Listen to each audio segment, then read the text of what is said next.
Hey guys and gals, how's it going? Hope everybody's doing well.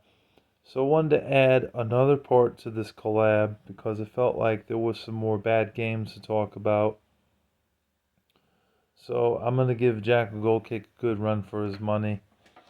Um, yeah, I have played some other bad games. I recently picked up a copy of Trigger Man and I played it um, for this review. I have it right here.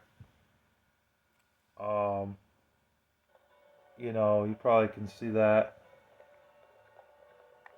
Well, after playing it for about an hour here, I can truly say it is definitely the worst third person shooter game I've ever played on the PS2. I mean, there were good third person shooter games on the PS2, like Rogue Trooper and Kill Switch, just to name a few. I thought that those were pretty good. This one's not. It's not because it's made from the same people that made Bad Boys Miami Takedown.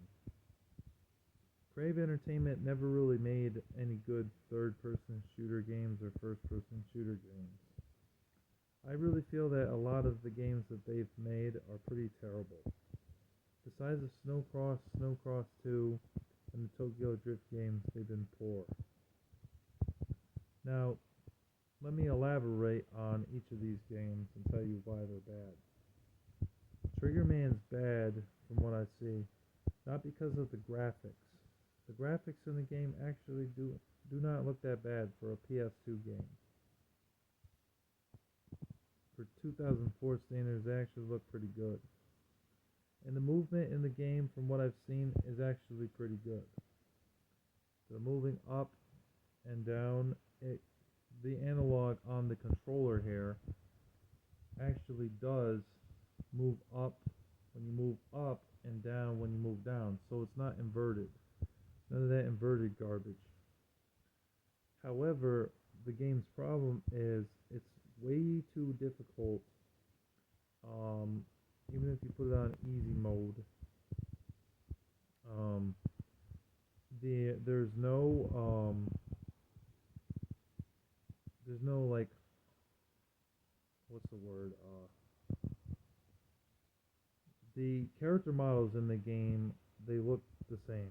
They're all cops in white uniform with a white top and black pants that you're shooting in the game. Um, but through the entire game, it seems like the same enemies are in the game. There's no creativity in the enemies in the game. And when you shoot them from afar, half the time the hit detection is off and it doesn't hit them, or they go, ooh, ooh, ooh, ooh. Sometimes I've seen it happen where it took me 9 hits just to kill one of the enemies I was fighting with my gun. The headshots are the best way to kill them with one shot, but in the stomach or anywhere else, oh, oh, oh, they make those noises, which is really stupid. And I don't understand why they do that so much in the game, and why they move backwards a bit, but they don't die and when you hit them in the chest area. And when the hit detection is poor like that, that makes a sucky game. I mean, Bad Boys Miami Takedown was also made by Crave Entertainment, and it had the same exact problem. You cannot get into cover in this game like you could in Bad Boys, although it still sucked with Bad Boys Miami Takedown. You can't get into cover in this game. Um, really, the easiest way to take out a bad guy in one hit is using your knife. But the problem with that is when you get a swarm of enemies, it's very difficult to do that because they will kill you and you will die. And you will die, die, die, die, die, die, die, die, die. So, ultimately, Trigger Man is a bad game. It's a bad third person shooter game on the PS2. Another bad game that I played, another shooting game that I played. I really liked the first game. It was on PlayStation 3, and Xbox 360 was Kane and Lynch Deadman. That was a good game. The campaign was lengthy enough. It took me a few days to beat it. Well, actually, it took me like a week because of that one scene when you're in the club. It was confusing getting through that game, that part of the game. The rest of the game wasn't too hard to get through. I also did like that, like, say Kane is dying, right? Lynch will come over and hit you with an adrenaline pump that will revise you or revitalize or something. I forget the word. It heals you, basically. Well, in the second game, that adrenaline pump that he hit you with in the first game, it's not there in the game. So if you get killed, he doesn't come by to save you. He just yells obscenities at you like, you always fuck up, Kane, and you're a fucking loser, and things like that. You know, and that's not what Kane and Lynch should be. If you made the first game like that to where he could come over and heal you when a whole bunch of bad guys are shooting at you and get you back up on your feet in the game, why couldn't they do that with the second game? That didn't make any sense.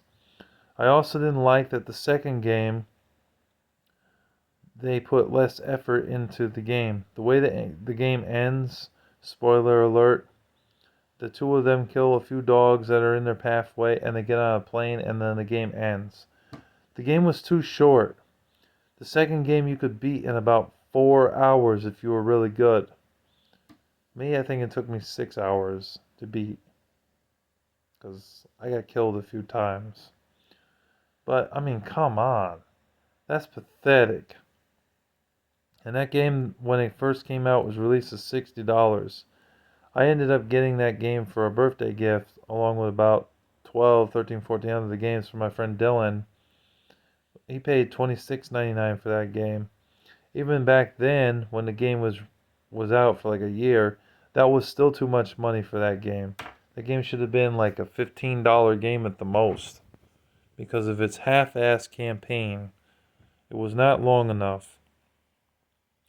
And the storyline is just, they end up in Tokyo. They gotta go somewhere. They gotta save Lynch's girlfriend, Sue. Find out later on in the game that Sue was murdered by a mafia gang. And Lynch becomes very hateful, you know, because they killed his girlfriend. Kane lost his wife in the first game, but he still had his daughter, Jenny, you know. The plot in the second game was not as good as the first one. It was a much better game. One's a mercenary and the other one's a medicated psychopath, basically. But all in all, the second game was a letdown. No multiplayer in the game either. Like, why wasn't there a multiplayer? Imagine playing this game in a multiplayer for the second game. That would have actually helped the game a bit. And then I saw IGN gave this game, Kane and Lynch 2, a 7 out of 10. If you look up the reviews here on YouTube, you can see that. That game is not a 7 out of 10. Do not be fooled. Do not waste your money on that game. Unless you're a collector like me, don't pay more than like $5 or $6 for the game. Because it stinks. Yeah, it's playable, but it's a short campaign. There is no multiplayer in the game. I would have loved to see a multiplayer where you're shooting each other in the game. Kind of like James Bond, you know, GoldenEye.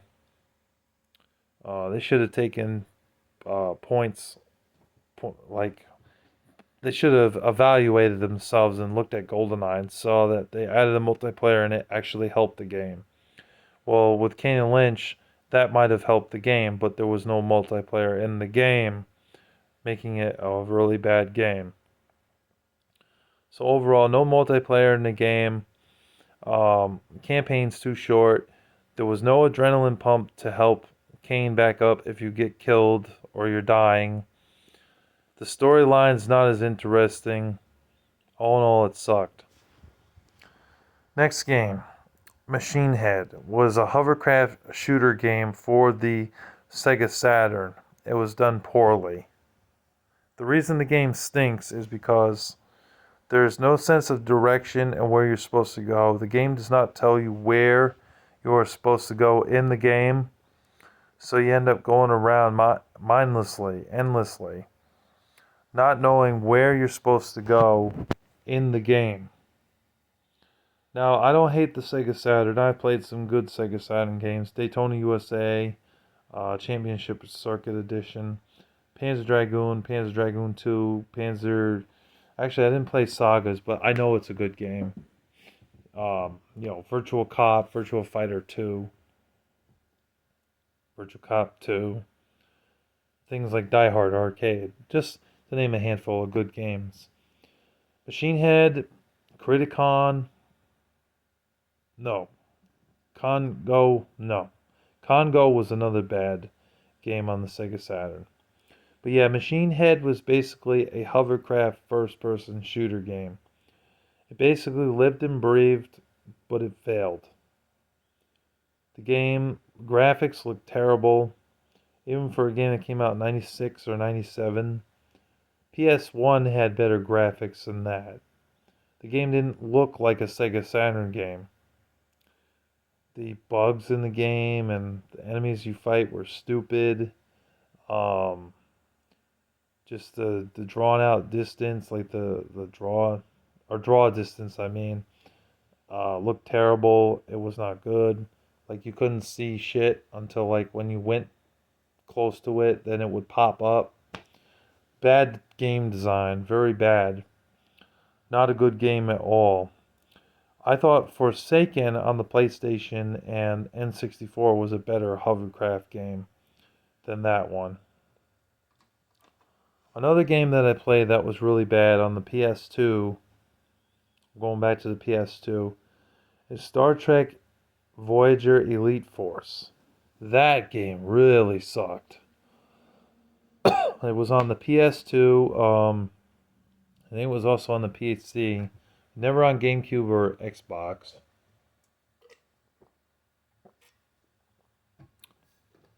First level, you're trying to figure out how to open up the doors. It was pretty easy, self-explanatory to get it open, how to find the keys and stuff. Then you fight these robots, which are really difficult and damn near impossible to kill. You can kill them, but they take a amount like 15 bullets just to kill them. And if you do manage to get past them, because there are a wave of these robots in the game that you gotta kill, you end up getting to the next level where you had to jump over some lava. I tell you, that part, it was a bitch. I couldn't get past it. Probably about 20 times I tried to get past it. Couldn't do it. Ended up eventually getting frustrated with the game and turning it off. That was a really bad game. Really bad first-person shooter. I remember getting it for $3 off of somebody I knew when he sold me a PS2 and a bunch of games. That was like the worst game in the bundle. It was really bad. Like, look up gameplay on it on YouTube and you will see how bad that game is. Another bad game is on the Sega Genesis. It's called F-22 Interceptor. It's a flight simulator game for the Sega Genesis. It's not a good game. The graphics look crappy. The flying in the game was boring. The planes, you couldn't really see them that good unless they were this close to you, You couldn't really tell what the hell was going on. It was just a bunch of pixelated garbage. It was a mess. It wasn't good. Wasn't fun. And overall, it was a terrible game. I really don't like flight simulator games very much. I don't even really care for Ace Combat. I've tried Ace Combat 4 for PS2. Didn't care for it. The only flying games I really liked is Crimson Skies and Star Fox, to be honest with y'all. It was that was about it for flying games. I haven't played too many good ones, and this one was no exception to that. It was a terrible flying game. And they made a couple of flying games on the Sega Genesis. F-22 Eagle Strike 2 or something. That wasn't a good game either. And neither was LHX Attack Chopper on the Sega Genesis. That was pretty bad. A lot of bad flight simulator games. And then the last game I'm going to mention here is on the NES. It's Bart versus the Space Mutants. I don't know if I mentioned that before. I played it. It's not terrible. Like, it is playable. But the last level of the game was infuriating. Like, I hated the last level of that game. Because it was like these endless blocks that you had to jump up. You had to jump up this one, then that one, then that one, then that one, and that. And it just keep going up, up, up, up, up, up, up, up, up. So you finally got into the door.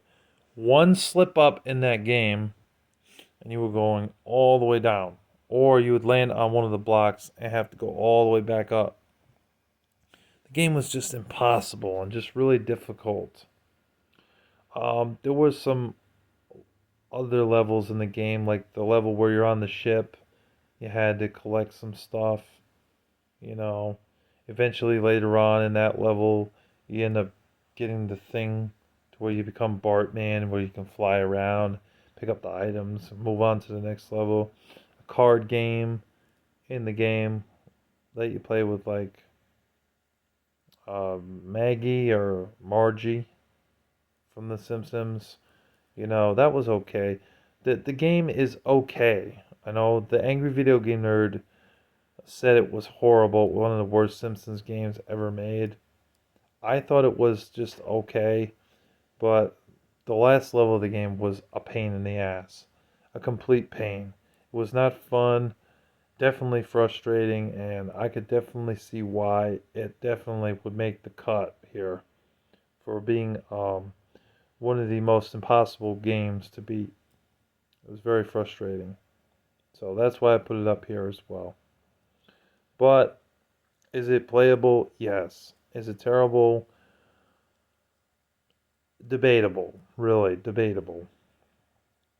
And the other game on the NES, there's Bart versus the Space Mutants and Bart versus the World.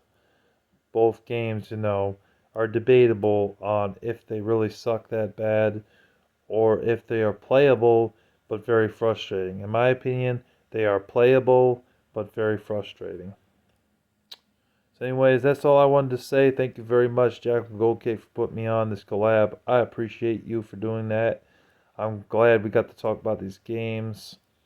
And yeah, you guys have a wonderful day. God bless all of you. And thank you for listening to me ramble on for like 35 minutes here or so, 40 minutes. Um, Take care. Peace.